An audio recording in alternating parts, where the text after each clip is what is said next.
Halo para pendengar, inilah program belajar bahasa Jepang dari NHK World Radio Japan. Saya Novriana Dewi. Dan saya Haji Rohadi. Hari ini kita akan belajar pelajaran 15. Kalimat kunci hari ini adalah 寝ています。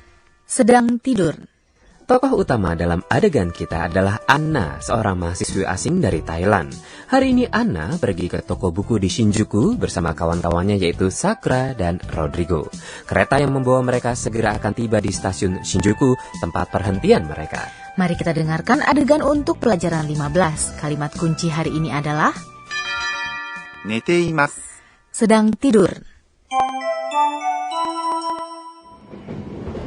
まもなく新宿終点です。次は新宿駅です。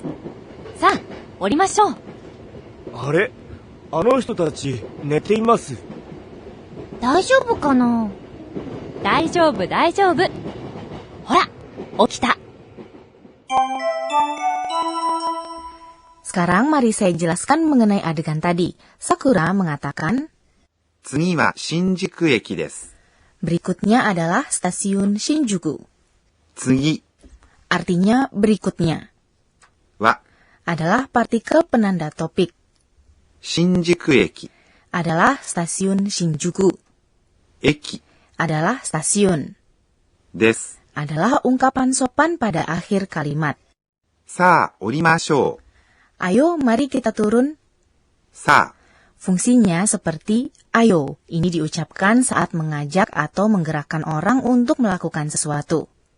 降りましょう。 Artinya, mari kita turun. Di sini Anda mengusulkan semua orang turun bersama-sama. Turun adalah 降ります。 jika Anda ganti bagian mas dari kata kerja menjadi ましょう。 Anda membuat usulan. Apa yang bisa saya katakan kalau saya ingin pergi ke suatu tempat bersama Novriana? Pergi adalah ikimas. Jadi bisakah saya mengatakan ikimasho? Pas sekali. Tapi Anda harus hati-hati mengenai satu hal. Anda dapat mengatakan ini hanya dalam situasi yang Anda yakin orang lain tidak akan menolak usulan Anda. Kalau tidak, ungkapan ini dapat terdengar terlalu memaksa. Jadi apa yang dapat saya katakan jika saya membuat usulan sambil menanyakan apakah yang lain setuju atau tidak? Dalam hal itu, Anda dapat mengatakan ませんか。 dan bukannya masho. Anda telah mempelajari masenka dalam pelajaran 13. 行きませんか。 Mengapa kita tidak pergi bersama-sama saja? Ini adalah cara sopan untuk mengajukan usulan. Tiba-tiba Rodrigo menyadari sesuatu. あれ、あの人たち寝ています。 Orang-orang itu sedang tidur. Di Jepang banyak orang tidur sejenak di dalam kereta. あれ、 Adalah seruan yang diungkapkan seseorang saat terkejut atau curiga. あの人たち。 Artinya, orang-orang itu. Ini terdiri dari kata demonstratif あの yang artinya itu dalam bentuk tunggal ataupun bentuk jamak, dan 人たち。 yang artinya orang-orang. Ini merupakan bentuk jamak dari 人。 satu orang. Bukankah kata benda dalam bahasa Jepang sama dalam bentuk tunggal dan jamak seperti yang telah kita pelajari sebelumnya? Ya, itu betul. Namun, jika kita meletakkan tachi pada akhir kata benda atau kata ganti yang menunjukkan satu orang, Anda dapat membuatnya menjadi jamak. Misalnya, jika Anda letakkan watashi, yang artinya saya, bersama dengan tachi, dan mengatakan 私たち。 ini artinya kami. Jadi watashi tachi artinya kami ya. 寝ています。 Artinya sedang tidur. Ini adalah kalimat kunci hari ini. Untuk membuat kalimat ini, pertama gantilah kata kerja 寝ます。 yang artinya tidur menjadi bentuk T-nya.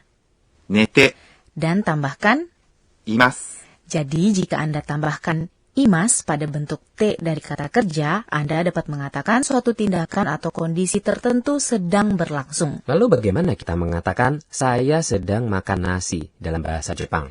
Saya berikan beberapa petunjuk ya. Nasi adalah, ご飯。 makan adalah, 食べます。 Anda gunakan partikel お。 untuk mengindikasikan apa yang Anda makan. Sekarang saya harus menggunakan bentuk T dari kata kerjanya. Jadi saya ganti tabemas yang artinya makan menjadi tabete dan menambahkan imas. Sehingga jawabannya adalah gohan o tabete imas. Betul? Betul sekali. Dan dalam bahasa Jepang, gohan Tidak hanya berarti nasi, tapi bisa juga berarti santapan. Kemudian Anna berpikir, 大丈夫かな mereka baik-baik saja tidak ya? 大丈夫 Artinya baik-baik saja. Ini adalah kata sifat yang berarti bebas dari bahaya atau kekhawatiran.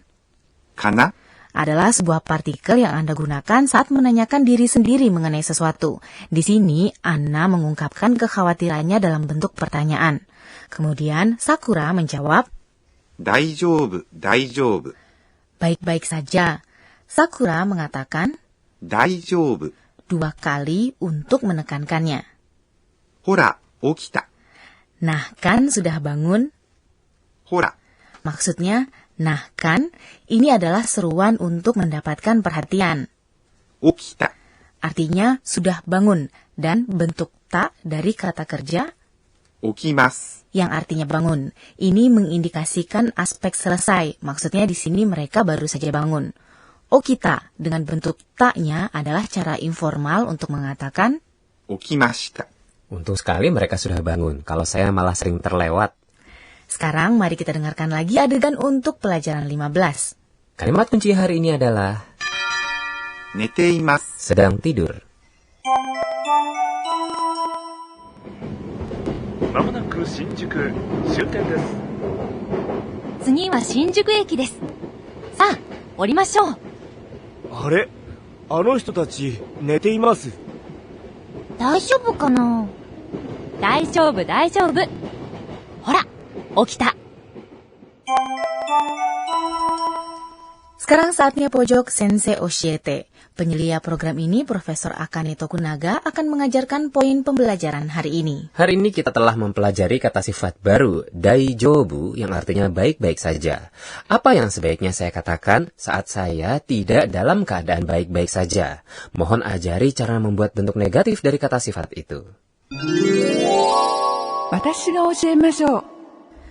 Guru kita mengatakan, dalam pelajaran 13 kita telah mempelajari bahwa kata sifat bahasa Jepang punya 2 jenis, yaitu kata sifat i dan kata sifat na. Kata sifat i berakhir dengan suku kata i seperti 新しい、 yang artinya baru. Untuk kata sifat na, kita tambahkan na setelah kata sifat itu. Jadi, 大丈夫、 yang artinya baik-baik saja yang telah kita pelajari dalam pelajaran ini menjadi 大丈夫な、 untuk mengubah kata sifat i menjadi bentuk negatifnya, gantilah i dengan くない、 jadi bentuk negatif dari 新しい、 yang berarti baru adalah 新しくない、 tidak baru. Untuk membuat kata sifat na menjadi bentuk negatifnya, kita tambahkan ではない、 jadi bentuk negatif dari 大丈夫、 yang artinya baik-baik saja adalah 大丈夫ではない、 tidak baik-baik saja. Akan terdengar informal kalau Anda ganti ではない、 dengan じゃない、 dan mengucapkan 大丈夫じゃない。 Itulah tadi pojok Sensei Oshiete. Berikutnya adalah pojok kata tiruan bunyi. Kami memperkenalkan kata-kata yang menyerupai bunyi, suara, atau perilaku. Aji, bunyi apa ini?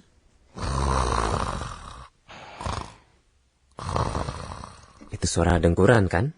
Kata untuk suara ini adalah グーグー、グーグー、 mengungkapkan bahwa seseorang tengah tertidur lelap. Lalu bagaimana dengan kata berikut ini? すやすや、 Saya membayangkan orang yang tengah tidur dengan tenang. Betul, kita menggunakan kata ini saat seorang bayi atau anak kecil tidur nyenyak dan nyaman. Dan demikian kata tiruan bunyi hari ini. Kita memperkenalkan グーグー、 dan すやすや。 Apakah Anda menikmati pelajaran 15? Kalimat kunci hari ini adalah 寝ています。 sedang tidur. sampai jumpa.